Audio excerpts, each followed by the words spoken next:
And we're recording. And we're recording. Welcome to the Avants podcast. I'm Dan. I'm Nick. And our guest today is Alex. He's in the not studio with us. He is across the interwebs. Is he our first Portland or Oregon person from I believe Avants so. Portland? So, yeah. Yes. Thanks, congratulations. Sherry. Thank you, Sherry, for that. Yeah. And welcome, Alex. Thank you. So technically I'm coming in from Eugene, Oregon, so about 100 miles south of Portland. But that's even better. That's even better, yeah. That still counts as Oregon. Yep. We like it down there a lot. Well, I mean, we like it. I like the roads. Some of the people we drive with don't like the police down there. But other than that, it's a great area. Yeah. So. And you have quite the collection. We're going to talk about that in a minute. But with a car collection, actually, I'm going to tie you into our Carter Automotive Group tip of the week. How many cars are in the collection? Right now, about 170. 170. Wow. Okay. That will give us a lot to talk about. I don't have a buying problem anymore. He does. Yeah, exactly. I'm feeling pretty good about where I'm at. I can definitely afford a few more cars. Yeah. If Alex can do it, I can do it. Totally. That's how I'm going to take it. How often do you get locked out of one of those cars, Alex? Not that often. Half the time I actually don't bother locking it. The main issue is, where did I leave the keys? So I can get in it. I just can't start it. Exactly. Yeah. Nice. All right. Well, for this week's tip, I'm going to talk about getting locked out of your car. It happened to someone I know about 3 times last week. Last week? Last week. Oh, okay. And she messaged me and said, hey, you should make this a tip because I've gone through every process of getting my keys out of my car that you could think of. 3 times in a week? 3 times in a week. Wow. Yeah, that's an impressive set of skills. Yeah. So I'm just going to go through some basic stuff. And I'm not going to teach anybody how to break into their car because there's kind of a liability with that. But just some precautionary measures you should take. If you have an older car, the old hide-a-key trick does work. Of course, putting it behind your bumper is kind of a liability. So, would that work anymore? Because I used to have one of those with my '79 Granada, but the whole thing was one big piece of steel, so you could actually magnetize something to it. Right. So if you got something older, that's still going to work. Okay. And I always say the best method is to find someone close to you who can also have a key to your car. Because thieves are very well aware of how easy it is to find a hide-a-key on a car. So the popular spot typically is actually within a frame rail if you have open frame rails. Oh, yeah. But they can move around and then you're never getting it back. So honestly, the best thing to do is have the buddy system in that case. The first time you call a locksmith, you will realize that AAA is worth it if you ever need a locksmith because I think AAA is still about $100 a year and a locksmith is about $120 a call minimum. Yeah, if you're lucky. If you're lucky. Yeah. And, gas prices go up, things like that. That can be a pain. The one thing that with most newer cars have, I say newer, I mean really recently new cars, probably in the last 2 or 3 years, this is almost standard on most people's tech packages, is you have optional remote keys on your phone. Yeah. And most people I know don't lock their phone in their car. They just lock themselves out of their car, usually a key in the trunk where they're getting groceries. And yes, you can still do that on some cars. You can do it in my truck. I can guarantee you that. And with the fobs these days, a lot of times the car doesn't let you. But if your battery's low and it's in the trunk, it won't detect it. All kinds of good features. I've seen that happen. Yeah. And so what you can do is just use the app on your phone to unlock your car. Most people don't even set it up. They don't even realize they have it. And it's a feature that most people have that just isn't set up. And if you're new to this, if our audience isn't just not that comfortable setting up these apps on their phone, have your dealer do it for you. Go back to where you bought the car. They will happily walk you through that because it's less hassle for them. And you can remote start your car and check its status and all that other stuff. I actually went through that last night. Not for me, but Stephanie went to Audi of Bellevue and got a new car, and we had to walk through the whole app process. Yeah, the app process is intense on Audis. So that's another thing to do.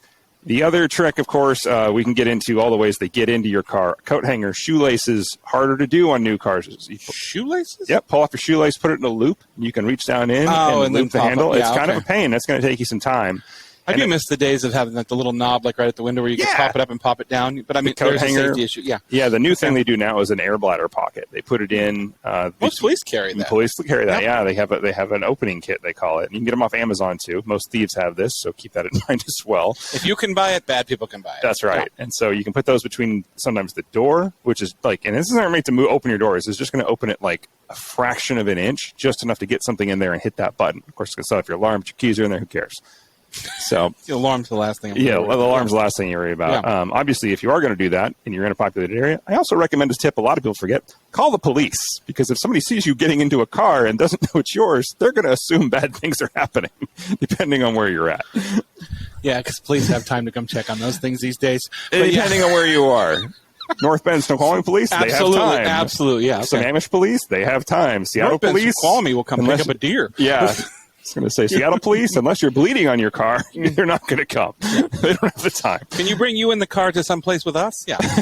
Anyway, Carter Automotive Group tip of the week. Please make sure you know how to unlock your car. And don't forget those apps on your phone. They do more than just unlock your car. So good stuff. But welcome to the show, Alex. I would love to start out with 170 cars. Holy crap, that's a lot of cars. So I'm just going to ask you right off the bat, the hardest question of all, what's your favorite? What's your baby in that 170 car collection? It's actually almost impossible to say in a lot of ways. The cars I like aren't typically necessarily just ones that are very common.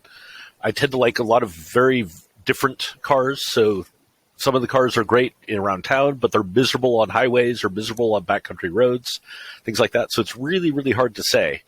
In general, I love Jaguars. I love Alphas. I like Lancias, a lot of the odd Italian stuff. So easy to work on and easy to find parts for. Some of them, yes. Some of them, no. Really depends on exactly what you're dealing with. Prince of Darkness. Yeah. Yeah. The great thing about Lucas, though, is they use the same Lucas parts on all of the British cars. So parts availability is fantastic. Support is great. It's all out there. It's readily available. And since it's all Lucas, you know exactly how all of it works if you know how it works on one car. You are correct. I have a 59 Triumph, and you are correct about that. But it's finding the issue or figuring out where it failed or melted. Where it melted. Or where it melted. Well, it's pretty easy on the British car to figure out where it's on fire. They're not that far. They're not that long, so it's kind of easy. But yeah. Let's go back a little bit. Like, where did this obsession come from? Like, we always talk about it. Like, were you the guy with the million Hot Wheels as a kid? Like, how'd this work? What I blame is, my mother is Italian. We would go and travel to Italy as a kid, basically every other summer, approximately. And there's a company there that built these really nice model kits of classic European cars. And every time we would go, I would get one or two of them and put them together while I was in Italy. But they're models where the doors open, the steering wheel turns the wheels, things along that line. But mostly cars from the 1930s or the 1960s for these kits. And so there are several cars that I got model kits as a child that now I have the 1-to-1 full-scale version of. So that's sort of what I blame for my interest in those cars. That dream. So. Yeah, that's fun to say, hey, I built this as a kid, and now I found one, and if you can find it in the same color. I have a 1/18 scale of my Triumph, so I understand that. Yeah. I have a Lego Raptor. I have a Lego Lots, but that's different. Yeah.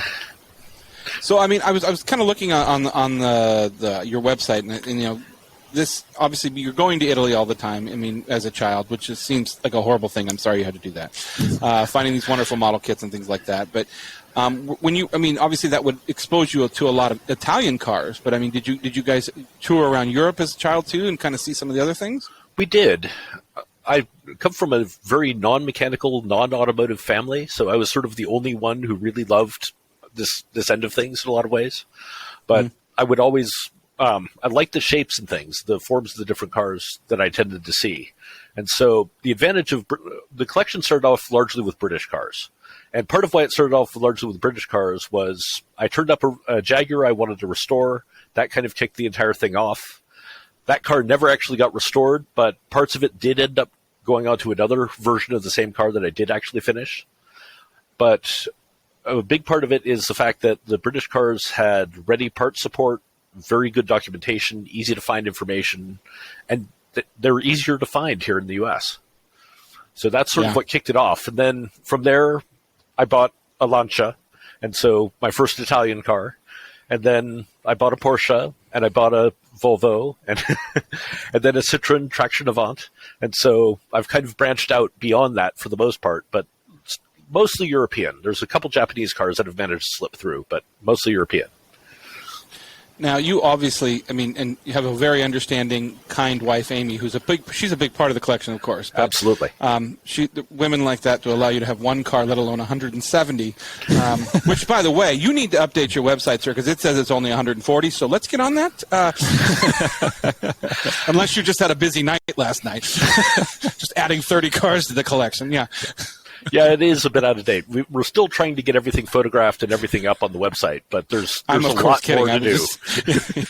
Yeah. So, but really, Amy is a big part of this. So several of the cars are really more hers than mine. There are certain ones that she absolutely loves, and so it helps, frankly, that she has her own small collection within the collection as well. So her preference is the smallest car that you could possibly have with the most underpowered engine.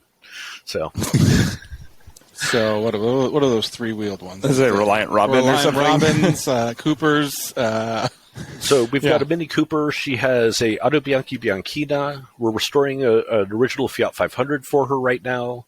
Cool. Austin Healey Sprite, first generation. The most recent one is a Citroën Deux Chevaux, so 602 cc's. Small little engine. All of that, huh? One of the slowest cars that we have. Yeah. I love that your collection is a lot of fun cars, too. Yes. We see a lot of exotics collections and things like that, which are cool, don't get me wrong. It's always fun, but I like the more unique stuff. Is there a car in your collection that is just ultra unique that you're really proud you have, or one that just kind of sticks out to you love to talk about, things like that? Because I'd love to hear a story behind one of these. Or the one that you had the most fun going and finding. Yeah, something like that. Let's see. One of the ones that I have that's actually kind of an interesting one, it turned up here fairly local to me. It's the earliest car I own, which is a 1933 Rolls-Royce 2025. And wow, cool. The interesting thing about this car is not as much the car itself as the history behind who was owned it and everything along that line. So it was originally owned by a woman who was given it as a wedding present in 1933 when she married her second husband. But the interesting thing about her is that she was a member of the Royal Geographers Society. She had circumnavigated the globe 5 or 6 times within her life. She was a reporter during World War II in China, had interviewed Mao Zedong while he was a guerrilla leader, essentially, up in the mountains. Just very, very interesting woman. And she had met a family here who lived in Cottage Grove, Oregon, who owned the Village Green, which is one of the old classic motor hotels, essentially, here in Oregon. And when she finally upgraded her car in 1960, she gave them the Rolls-Royce to use for the hotel. And that's who I acquired the car from. But it's a fairly unusual car. It was bought for her as a wedding present, as I said, but by a man by the name of Sir Abe Bailey, who was a diamond miner in South Africa and became one of the richest men in the world, and had given her this car as a wedding present. And so just interesting kind of seeing the history and the fact that I'm the third owner of this car at this point.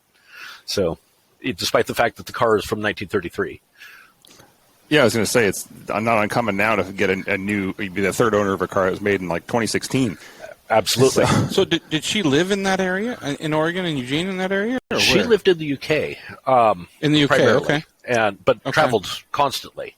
And on her travels is when she met the people who were here in Oregon. So. Oh, okay, got it. I was thinking, boy, you're living in Eugene with a life like that. It's probably a little hard to find a Rolls Royce around there at that time. You're going to be shipping that in from England, but if she's already living there, it's easier. So I actually have the old newspaper article from the Oregonian newspaper from when it came into the port in Portland. It was newsworthy enough that they actually did an article on look at this old Rolls Royce that showed up off of a ship. So pretty interesting. And did you say, when did she give it to the hotel? In 1960.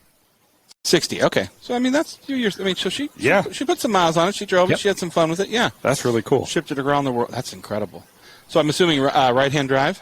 Yep, a right-hand drive car, 3.5 liters, straight 6 engine, 4-speed gearbox.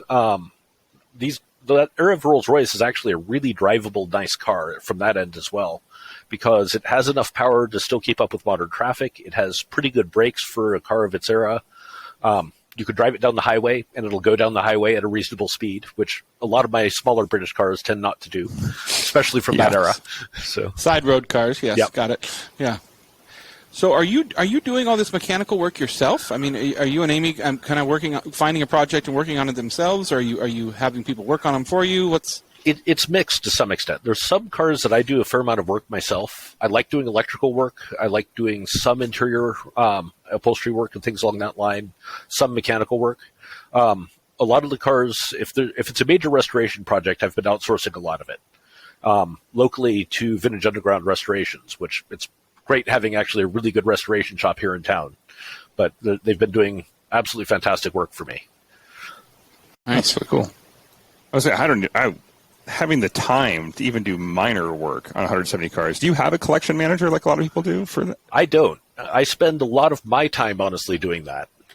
For example, today I drove 5 different cars out of the collection just to keep them moving and things along that line, and then running errands. And one of them I took to the Department of Motor Vehicles to get titled.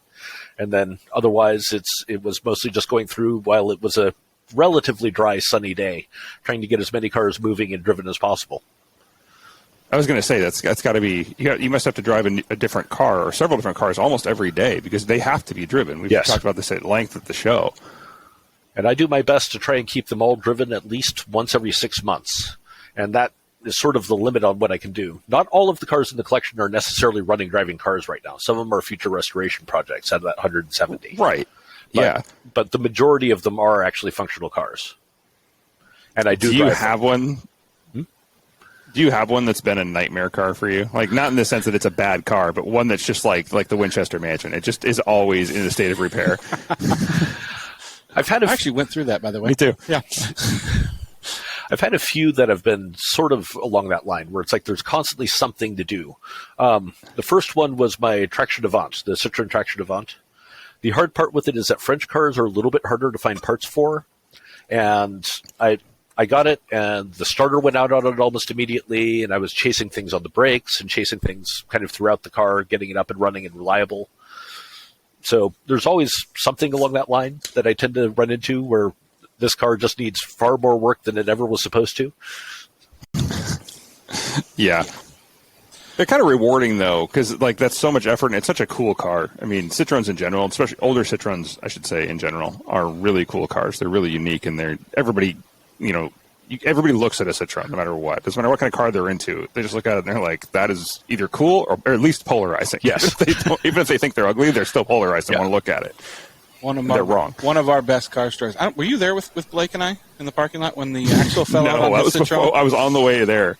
So we were actually doing a tour with Haggerty and stuff like. We were down at the. It was in Oregon. It was Oregon, right outside of Portland, and we were screwing around in his Citroen and doing donuts backwards, and front wheel drive, and the axle fell out, and he literally just used the air suspension to pull the wheel up off there. It took a Phillips screwdriver, and we pulled the wheel off, and the axle went back in, and it was good to go. I have never had more fun and been in a more comfortable car, blasting through the hill, the Palouse, and things like that. That car was so much fun. So.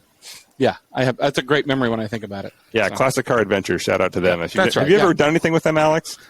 With Avants? With Classic Car Adventures or no. Haggerty. So Classic Haggerty sponsors with. He's from Canada, actually. He's a guy out of Canada, and he runs this thing called Classic Car Adventures, and he does these tours for classic cars, and you will get stuff that are real classic cars. So if they make it as an accomplishment.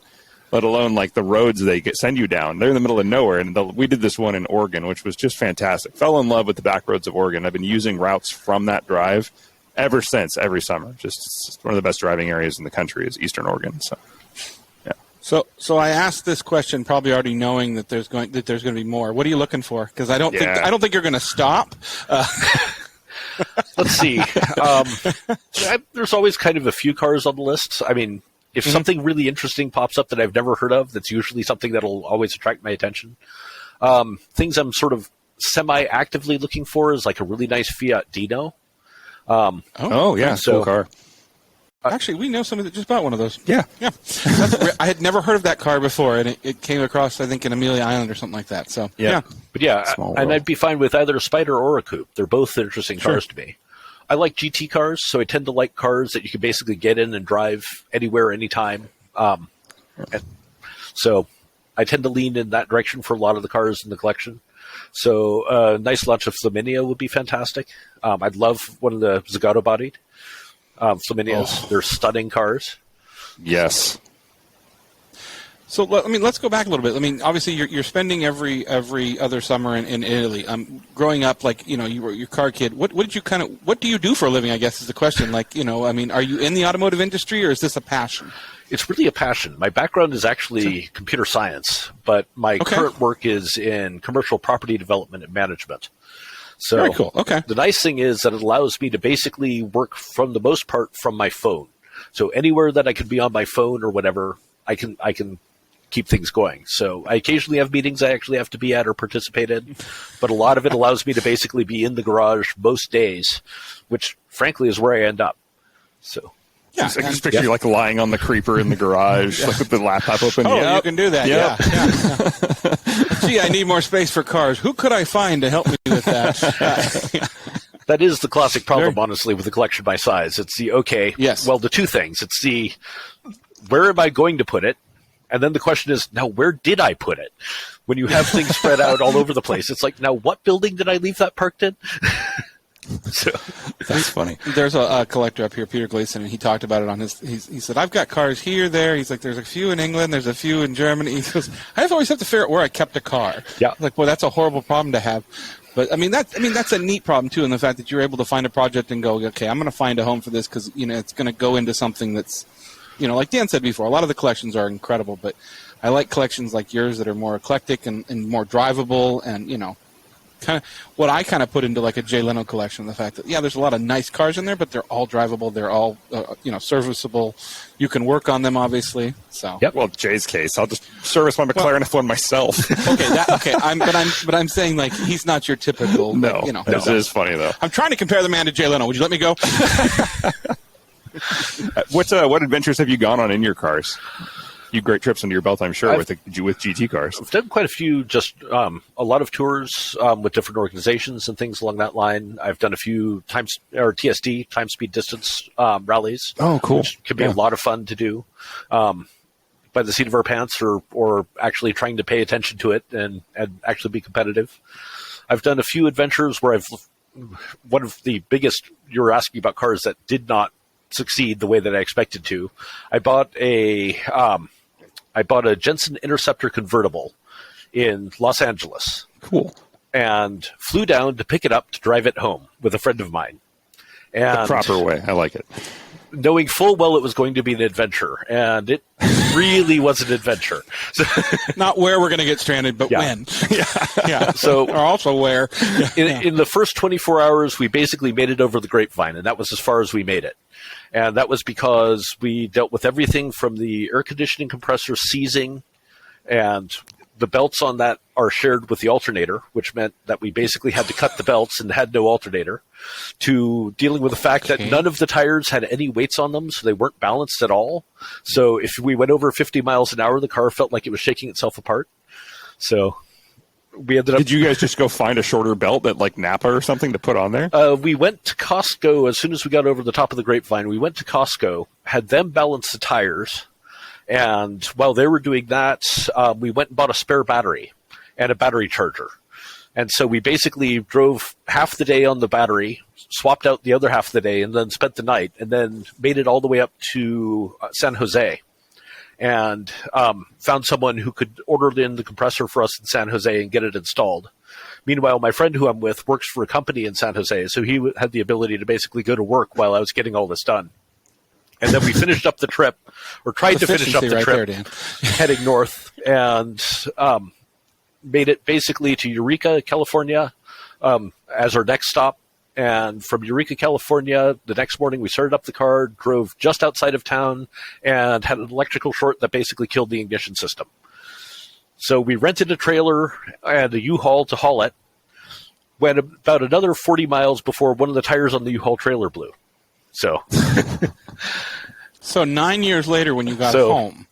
So our 2-day trip took about 6 days by the end of everything. So yeah, but stories like that. I mean, as much as it probably causes you, turmoil in them, it's a great story. In absolutely. Fact, and you obviously love wiring, so that means it's like, hey, electrical failure, let's do this, right? So bought a new wiring harness, and I still have work to do on that car to really get it back on the road. It was a good example of cars that are theoretically fully restored, but really aren't in any shape, form, or size. So, Okay, you just said something that, and I want to kind of dig with it. You bought a new wiring harness. Yes. That doesn't seem like something that's readily. I mean, are we talking new, old, never used, or what? I mean, there's a company in the UK called AutoSparks. both you and I perked up when he said they were like, "I'm sorry, new." Yeah. Yeah. If you own a British car and even some other listening. European cars, there's a company in the UK called AutoSparks that makes factory correct replacement wiring harnesses to match the original of what was fitted in the car. So your Triumph, I guarantee they have a harness for it. They have a harness for some of the really I've bizarre replaced stuff. pretty much in it, everything in it. So I mean, now it's almost new, but yeah. But Okay. for a lot of the older British cars, especially the ones that have the cloth-wrapped wires, I usually end up, that's one of the things I typically end up having to do is actually replace the original harness, because frequently the harness is at the point where you can't tell what color anything is, let alone actually like know that any of your connections are going to hold up or will conduct electricity or not catch fire or anything along that line. So, Yeah, so those cloth wrapped harnesses, they look beautiful when they're done right. I've seen some restorations where you see like the beautiful cloth wrapped harness, but underneath it is like a fully insulated, fully updated, brand new wire. And the old ones, they just, I mean, you start taking them apart and they just crumble in your hands. It was like, it was amazing it was ever running or conducting electricity in the first place. absolutely. Yeah. When you go looking for a new car, like, are you looking to do frame off? And I mean, because when I think putting a new wiring harness in a car, that's, to me, that's stripping a whole car down. And, you know, with the Triumph, I've done it piece by piece because I've had to. It's as it has burned its way along the car. I wish that was a joke. It's not. But are you looking? You're saying, okay, I want something like this. I want something that I know I can. Obviously, you can work on it and you can restore it. But are you looking for factory new when you're done? Or are you looking for drivability? I tend to lean Just to be towards able to drive. drivability on a lot of the cars. I kind of restore to different levels. It depends really on what the car is. So if the car is something like I have a 1959 Fiat 1200 Turismo Veloce convertible, a fairly rare car. It came out of it and another car came out of a field in Cresswell, Oregon, pretty near me. And between the two of them, we were able to make one finished car. But it was a pretty rough car to start with. And at the end of everything, we came out with an absolutely show-worthy concourse level car. So occasionally it's worth doing things like that for me. Other times it's one of those things where it's like, okay, if I need to do paint and body, we'll do some paint and body, but it'll be a rolling restoration. We'll do a little bit here and there as necessary. And other cars, it's like, well, okay, I like the patina. If the patina is good on a car to the point where I can use it and not worry about it breaking, I'd actually rather keep the patina. And so I have a few cars that are actually, they look kind of run down one way or the other, but run and drive exactly like they should. And I will keep them in that condition and just preserve them as much as I can. So drivability really is one of the most important things for me. I'd rather have the car be drivable and work the way I want it to, and I'm less concerned about whether it'll take an award at a show. But I tend to lean towards originality. So if I'm painting a car, I'll pick a color that fits within the original palette of what the cars were available in. I'll tend to lean towards doing things as they originally were done. Leave the Lucas British wiring in, not put in a modern wiring harness or anything along that line. Things like that. That's cool. I like the balance you find with that. So, have you had any? So, given the market over the last 2.5 years, like a lot of cars that were almost throwaway, a lot of literally throwaway cars have gone through the roof. Absolutely, 944s, especially Porsches, because they've had their hottest. 914s are a perfect example when you couldn't give one away, and now they're like starting at 30,000 if you can restore it. Have you had any surprise collection booms where you're like, oh, that was sitting in a corner and now I should probably put it up front?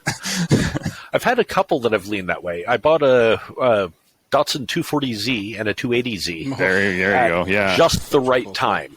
Another one that I bought in similar form, at least for a while, was a Sunbeam Tiger, an original Sunbeam Tiger, which was shortly before Carroll Shelby passed away. And the moment he passed away, everyone realized, wait a minute, he had a hand in these cars, and I can't afford a Cobra, but I can afford a Tiger. And so for quite a while, the price just shot through the roof on them. They've come down a little bit since then because everyone who had a Tiger then suddenly realized it was worth restoring. And so a bunch of them hit the market all at once.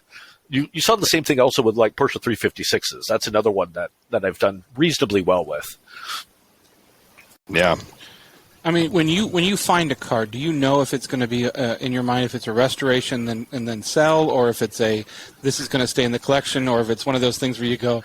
I've seen a lot of collectors that go, okay, I've got a 944, I restored it, but now I find one that's unrestored, and I'm going to get rid of the 944, and I'm going to buy another one and start the restoration over, kind of thing. So I often say I'm really good at buying, really bad at selling. So that's how I end up with 170 cars in a lot of ways. So I have sold a couple cars, but a lot of that has been because I found a better example of the same thing. So, for example, I had a Jaguar XK150 that was a non-numbers matching, driver-level, usable car. It ran and drove actually really nicely. And I turned up one of the 42 that had a factory 3.8-liter engine in it in Portland on Craigslist of all places, and looked at it, and it's like, this car has fantastic patina. It's really nice. It runs and drives.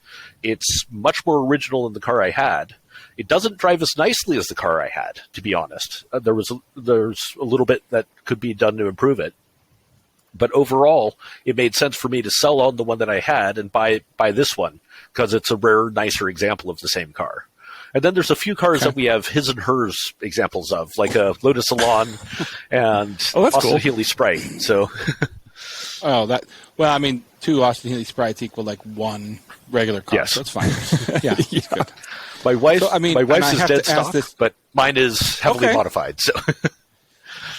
Oh, actually, let's lead into that a little bit. I was just going to ask one question. Yeah. What is your daily driver, or are you just driving cars from the collection? Most of the time I drive cars from the collection. My daily driver, though, is a 2015 Jaguar F-Type R Coupe.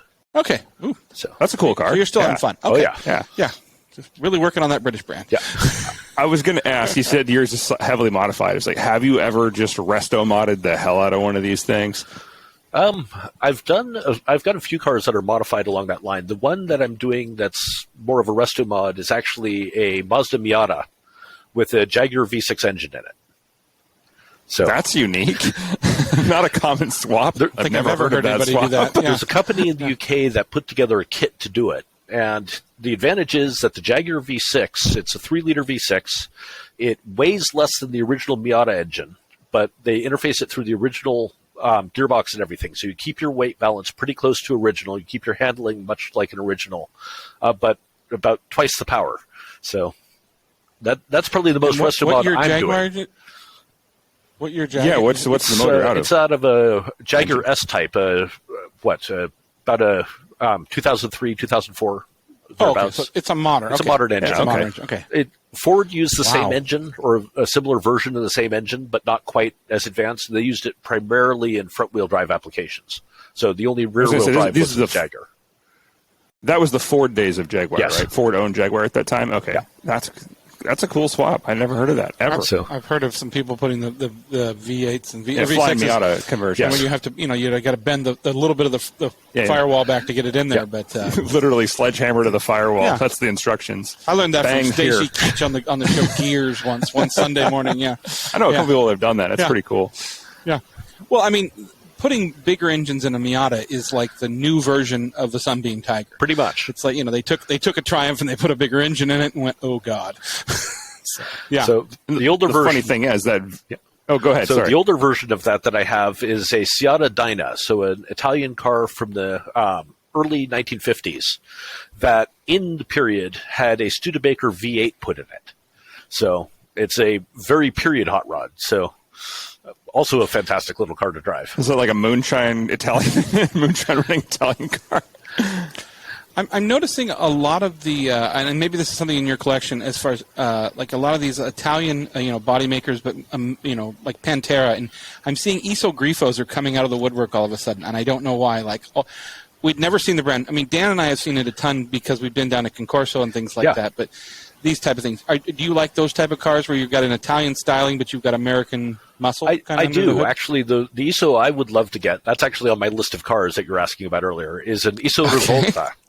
Rather than necessarily the Grifo. The Grifo is a beautiful car as well, but the Rivolta sort of fits in that GT everyday usable, but American V8 as in something unusual. Yes. Yeah, Okay. there's one at Haggerty Garage and Social. I won't name the member. One of but each, actually. Yeah, one of each, actually. Yeah, So, yeah. with the LS, with the 427, the LS7. Actually, it's a beautiful car. We Beautiful think. car. I actually have never seen the hood pop. It is because it's got the 7. It's got. Oh, it's that's an right. original. It has That's the right. actual badge. It's Got it. yeah, nicest interior I've ever seen in a car. But anyway. Yeah, you have some newer stuff. I think. Yes. I think the newest car in your collection I saw was the Alpha 4C, right? The Alpha 4C is, well, the Alpha 4C or the Morgan three-wheeler, although the Morgan three-wheeler hardly counts. That's cool. So cool, though. I think that counts. Yeah. That definitely counts. So yeah. the Morgan three-wheeler is a 2017. The Alpha 4C is a 2016. So those are probably the two newest that I would consider part of the classic collection or classic and exotic collection. So Did you buy them both new, or did you acquire them after? the Morgan we bought new. The Alpha I bought secondhand. I actually went to go buy one in 2020 as soon as I heard that they're discontinuing them, because it had always been on my list of cars that just. It's a unique, interesting car. It's hard to find a car with fiberglass not fiberglass, a carbon fiber chassis that is in that price range and that you could basically get in and drive and just absolutely love driving.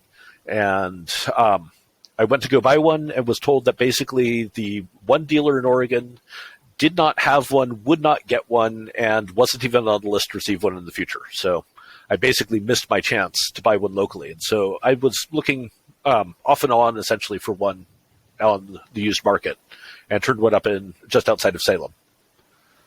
Oh, nice. And is it a coupe or Spider? Mine's a Spider. Spider. Okay. That's cool. I think they're absolutely gorgeous. I think it's there's such heritage there, because when you look at it and you go, I mean, it's a baby 8C. Absolutely. And I mean, Yeah. 8C prices are ungodly. So, I mean, being able to get into, like, I remember watching stuff when that first came out in that carbon tub, and I'm thinking, are you really want to, at that price point, like that's very doable for a lot of people. So, Yeah, what a dream to drive, too. right? Yeah. Yeah. And for the sports cars, it really fits in the realm of what I tend to really like, which admittedly my Jaguar F-Type doesn't really, which is it's okay to have a smaller engine, but have as light a car as possible so that you have that very nimble handling that you get with the Alpha 4C. It's the same type of thing you tend to get with Lotuses and things. But a lot of the other cars, like I've got a Ferrari 550 Maranello, which is a fantastic car to drive, but it feels like a heavy car to drive. And the thing I love about the 4C is that it feels very much like a light, nimble, sporty car.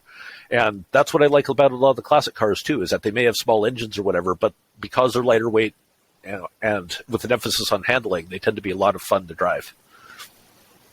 Yeah, oddly, the Jags, the F-Types is what I'm referring to, and the Aston Martins and the 550 Maranello, they're really they're muscle cars. Absolutely. When you drive them, they really you don't get in them and think like spirited touring backroad car. You think like it's this or a Mustang, Yep.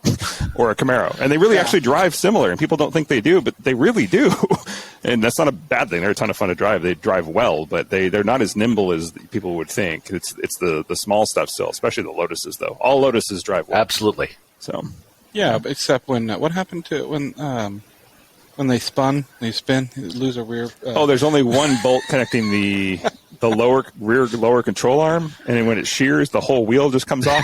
That's, other than that, great cars. Well, two bolts would add weight, which would detract from performance. So that really There is you the go. absolute thing with Lotus. It's as light as you can make Yeah, it. but to be fair, having your wheel fall off detracts from performance too. So But not until it falls off. no, it's an until situation. But yeah, agreed. What Lotuses do you have in your collection? I'm just personally curious. I'm a big Lotus fan. So it starts with a Type 14 Lotus Elite. So the original road-going Lotus. And then I have the two Lotus Elans, both Series 2 cars, actually. So Type 26 earlier Series 2 cars. I have a Series 2 Lotus Europa. And then a Lotus Esprit, a 1993 Lotus Esprit. And then is that the twin turbo V8? No, that is the turbo 4-cylinder still. Oh, okay, yeah. And then a 2014 Lotus Evora S. And then the last one that I have, which I need to put back together, I got it in pieces, but it's one of my future projects to some extent. It's painted. It's mostly just needs assembly now. Is a Lotus Elan Plus 2. So Cool. I like that you have the full gambit on like everything. You have the if you want to go new and just go like a grand touring car, pack the room for bags in the back. For people who don't know, you can go do that. Go hit up those fun roads in Eastern Oregon. If you want to just cruise in something so classic and style that people won't recognize, and most people will not recognize any vintage Lotus or any period. They're just like, what is that? So. I think at the most I've had 4 cars, and sometimes I forget which cars I have. This guy has 170 and just rattles them off. I know. I'm like, unless he's got a whiteboard in front of him that we can't see, he's like, okay, what cars do I own and where are they? He's got a spreadsheet up on it. I literally do have that spreadsheet. It's not open right now, but I do literally have that spreadsheet. It's where did I park that? When did I last drive it? I mean, this is a big part of how I maintain it, is tracking when did I last drive it? When did I change the oil? How old is the battery? Things along that line. So... Yep. So I have a question for you that was given to me by one of our listeners, and I was talking about who we were going to interview and that you're a collector and that you're kind of an eclectic collector. Yeah. And she goes, how do you insure that many cars? Like, how does that work? I mean, because you're not driving them all. I mean, they need to be insured while sitting there, but I mean, can you give us a little bit into that as a collector? Like, how does that work? Haggerty is my friend. I'm probably the single biggest customer, to be honest, in Oregon. They're all of our friends, but yeah. So, yeah. I've kind of explored the idea to some extent. I've talked to them about the fact that it's like, okay, there's only my wife and I have 170 cars. I can't drive them all at once. And so there's a factor in, I think, the pricing that they're giving me related to that. And it is one of those things where I pointedly keep the cars in different buildings. I haven't tried to find one giant building that I can put everything in. From an insurance perspective, that's a really good thing. So I basically just insure them one at a time through Haggerty. So okay, nice. Okay, that's. I mean, it was a question that I didn't have in the back of my head. I'm like, that's a good point. Like, yeah, fire destroys absolutely. a lot of collections. We've seen it many times over the years. He just really wants the multi-vehicle discount. I think it is. So exactly. Sure, when you reach 175, you get a done. And here's a T-shirt. Yeah, you get a free T-shirt. Yeah, that's pretty much. Yeah, interesting. Yeah. Okay, thank you. Yeah. Huh. So, which one are you driving the most? You think, is there one you go back to? I mean, I know we asked you if you had a favorite, but I guess this is sort of a different question because there's a lot of cars we drive that aren't the favorite. Yeah. But is there one you find yourself going back to all the time? A lot of the Alphas tend to be sort of in that category for me. One I was driving today is my Alfa Romeo Giulia Sprint. So it's a two-seater, it's technically a four-seater car, but it's a two-door coupe, Scaglietti design body, just one of the most beautiful Alfa Romeos ever made. And very, very drivable, very usable. And mine being a Giulia, it has a 1600cc motor and a 5-speed gearbox. It's just one of the most pleasurable cars to drive in just about any circumstance. So that's definitely one that's high on my list. The car I drive the least is probably my 1935 Morgan three-wheeler, which is the worst car I have to drive. It has 2 pedals, a hand throttle, and a non-synchro gearbox. And so you're shifting a non-synchro gearbox, double clutching with a hand throttle. And it is uncomfortable. There's no place to put your feet other than on the pedals. And so that's probably the one I drive the least out of the collection. But otherwise... It's going to make a great ad when he sells it someday. This car, it's a pain to drive. You don't want to do that. But it's basically a motorcycle, but I'm not going to tell you. But harder to drive. Harder to drive. Yeah. Has more wheels, and it's harder to drive. Yeah. It's a car with a suicide shift. Pretty much, yeah. When he goes hand throttle, I'm like, that's a motorcycle. I'm like, oh, it's a Morgan. Never mind. Yeah, pretty much. What engine is on that? That has a Matchless MX-4 motor. So it's a water-cooled version of the Matchless motorcycle engine. So it's water-cooled heads. Okay. Huh. And what is powering the new Morgan that you've got? The new Morgan is an S&S V-twin. There it is. Okay. Yeah. I knew there was an S&S in there somewhere. Yeah. Okay. They're so cool. That's a very unique thing to have. Any Morgan three-wheeler is unique, let alone a vintage Morgan three-wheeler. I mean, there's unique and then there's that. Do you have any other cars in your collection that you find like particularly unique or that people would just most people have never heard of? And I'm sure you have a few, but is there a few that just jump out of like, this is something nobody's ever seen? I've got a Connaught L3 sports racer. One of three Yep, made. you were correct. I don't even know what that is. Exactly. I was like, what? Sure, Canalt. Hold on, I'm definitely not Googling it is. that. It's a British car. Okay. They were built shortly after World War II, and the sports racer is one of three made. They did technically a road car. It's built as a road car, but also intended to be used as a track day car. And the one that I have raced in 1951 at Watkins Glen, and then in 1952 at Bridgehampton. So it won its class at Watkins Glen. So period race car, pretty well documented.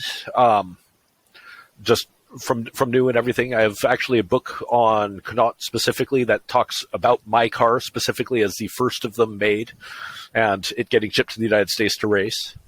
So it's built around the Lee Francis engine, which is a pre-war twin-cam 1.8 liter four-cylinder. And it's sort of your traditional cigar-shaped body in a lot of ways with cycle fenders. Just a fairly unusual rare car. One of the other interesting things about it is that the switchgear in it for all of the power and everything came out of surplus British Spitfires. So it has World War II era like Spitfire switches, airplanes. Say, okay, yeah. Not the Triumph car, but yeah, I was like, okay, yeah. Fair. So, but fair. out of airplanes. Okay. So they all have the British Crown GR cast into the plastic for them and everything. And so kind of an interesting, fun car. I've barely driven it because I need to get some mufflers on it. So as a race car or built as a race car, it basically had straight exhausts or straight exhaust pipes. But I'm sorting that out right now. So I've driven it around the building, but I haven't actually taken it on the roads yet. So that's cool. At least a car like that you could probably just clamp on mufflers, right? Pretty much. That old style. It's just a two-piece, yeah. I can picture the body now. I have no idea what it is. Yeah. I love that. I don't know what it is. I love finding stuff like this out. So that's a very cool example. Again, the knowledge base that is in this man's head is incredible. I know. Because it's one thing to be able to oh yeah, I've met collectors like, yeah, I own that car. What's in it? I don't know. I own that car. Like, you've said words, multi-syllable words tonight that I haven't. Which is great. I always love learning something new. Like, I will definitely be Googling some of these things tonight. So I wish we could be down there with a camera to see some of this collection, because it sounds absolutely fascinating. I would love to hear the stories as you talk about the cars, like be with you and actually have you tell us this stuff. It's so interesting. Yeah. So a big part. But what were you saying? A big part of what attracts me to a lot of the cars is the mechanical engineering and things. So I tend to like cars that have unusual features one way or the other, in design or in the way that they're built. Cars that are sort of firsts or sort of unusual setups. I have another pre-war car I have is a Bsa Scout, which Bsa is the motorcycle manufacturer as well as Birmingham Small Arms. They also make typewriters, but it's a front-wheel drive four-wheeled car that Bsa made pre-World War II. But it's one of the earliest front-wheel drive cars I own, and so things like that tend to be interesting to me just for that. The Classic Mini being one of the first transverse-engined cars. I have a Lancia Aurelia B20 GT, which is another car I absolutely love driving. But that's the first car with a production V6 and one of the first with the rear transaxle.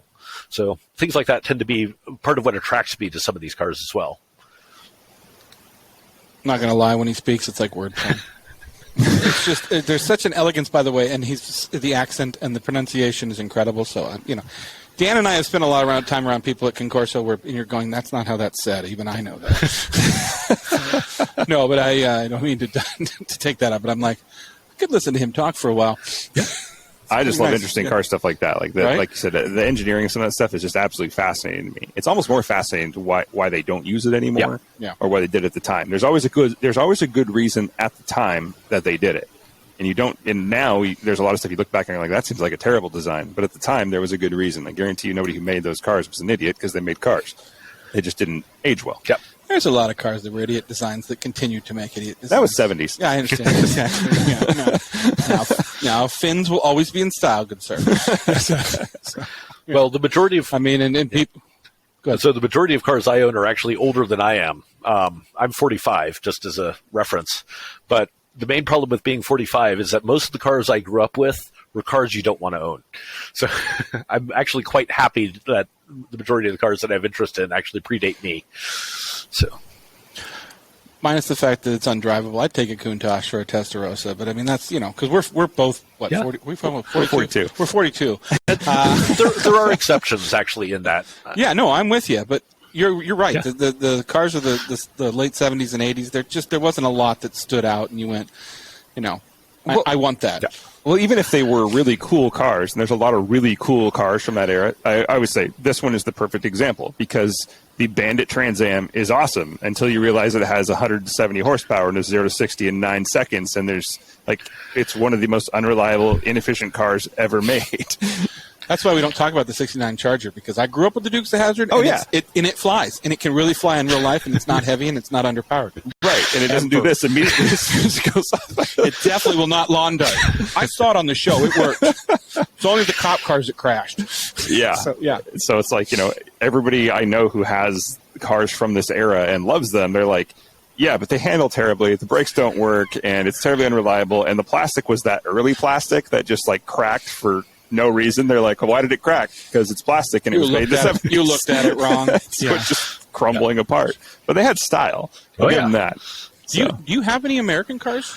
Oh, yeah. In your collection? Technically, the closest I come is a Nash Metropolitan, but that was built in Britain. That's close. Yeah, no, so that still counts. Yeah. Tell us about the Japanese cars. You mentioned the 240Z. Very cool. So everybody loves the 240. I've got the 240Z and a 280Z, and then a couple more recent ones, actually. Mazda RX-7, first generation, GSL SE, so 1985. And then... So fuel injected then, 85, so fuel right? injected, yeah. And then the other odd one is a Subaru SVX. So... Oh, that's 1995. A cool car. I wanted one of those so bad. I mean, the windows on it alone, I remember. Yes. I loved that car. I'm a huge Subaru fan. I still, to this day, drive a Subaru. But, I mean, you talk about a car that you instantly said that, and it took me back to my childhood. I'm like, I remember that car. That's such a cool car. It's one. So Exotics at Redmond Town Center, the show up here, which congratulations to them on their massive opening day, biggest one ever. I wrote the original rules for that because it's an exotics car show, and there was a bunch of back and forth, and you can get into that at a different time. But one of the only cars I put on there under Subaru, I was like, either right-hand drive full rally cars, or the one guy with who shows up with the SVX because it's like showroom new. And I was like, I don't care what it says. I'm letting that car in because everybody looks at it and goes, what is this? You don't see any of them beat up. I've never seen I've seen a ton of the Justies and the old Imprezas beat on the side of the road, but SVXs for some reason were just cared for. It's like my neighbor across the street growing up had one of the original Ford Probes, and I mean it was immaculate. But yeah, where'd you find your SVX? It actually was a locally owned car. I'm the second owner of that car as well, with 40,000 original miles on it. So it's very much in that class. I did end up repainting it, mostly because it had the classic 1990s paint that all the clear coat started peeling off on its own, essentially. Yep. Yeah. So I fixed that and then put a manual transmission in it. So cool. That's Subaru's weight savings, where the clear coat peels off. That helps you. So yeah. So very cool on the manual transmission. What color is yours? Mine is the dark green, the forest green, essentially. Yeah, so metallic. Okay. I love that color. So, but I just remember them green and then that blue, or there was a purple, like a bluish purple or purple kind of thing. Yeah, there was I remember. White. Yeah, I remember begging my parents to buy one of those, and which they didn't get, of course, because they had 3 kids, and that would have been really stupid. But I was really young, and when those first came out, I thought they were so cool. It's funny because I look at that and I think I could drive that car, but then I think you look at some of the smaller ones like Countach and the DeLorean and the windows, and you're thinking, I mean, those are toll windows. That's all those are. It's like you could get your hand out. You couldn't bring a milkshake inside the car. You couldn't, So yeah, that was. What year did those come out? DeLorean is 1981. 80? No, I meant the SVX. Oh, the SVX. Yeah, DeLorean too, the SVX, I think, was 93 through 96. 93, if I remember correctly. Yeah, it was only a few years. Well, yeah, because I remember that's when they really introduced the Legacy and then the Legacy wagon. I had a '92 Legacy wagon. I loved it. Yeah. So Wade Carter, if you're listening, beg Subaru to bring the SVX back. Yeah. Subaru needs to bring back a 2-door sports car. Besides, I know they have the BRZ FRS thing, but I want an all-wheel drive 2-door sports car that's not $100,000. If only we knew somebody that buys a ton of cars and then does things to them. Hi, Alex. We're best friends now, so he can build them. I also love Subarus, and I've had a number of Subarus as daily drivers. So, sure. Yeah, Sure. we do too. Well, yeah, I just bought a 2022 Wilderness, Okay. and it's still people are like, I'm like, it's a Subaru, but I still stop and stare back at it every time. Yeah. So yeah, there's a passion to that. But okay, I mean, obviously the RX-7. I mean, that's got a rotary, Yes. right? Yeah. Okay, All I'm just RX-7s. making sure. Yeah, Dan's a big RX-7 guy, so I always push my questions to him. But Rotary okay. experimental 7. That's right. Oh, well, that makes a lot more sense now. No, that Excellent. that said, it's not my only rotary. My Okay. first rotary, my earliest rotary, is actually an NSU Spider, which is the original cool. rotary. It's the first car to get a rotary engine, and it's about a 500cc single rotor. Just beautiful little car, absolute blast to drive. No power down low, but once it gets moving, it just drives beautifully. So, just absolutely. Yeah, you kind of drive it like a 2-stroke motorcycle. pretty much. Okay. Just stay up in the RPM range and it'll go. Yeah, they're really cool. The only reason I know that car is because I had an RX-7, and so I wanted to know everything rotary. So No, you needed to know everything rotary. yes, I did. I had an FD, That's so I different. really Yeah. used to know everything. It's different. Yeah, exactly. Fix all the time. Yeah. Is it running? How long? Eventually running. Yeah. Yeah.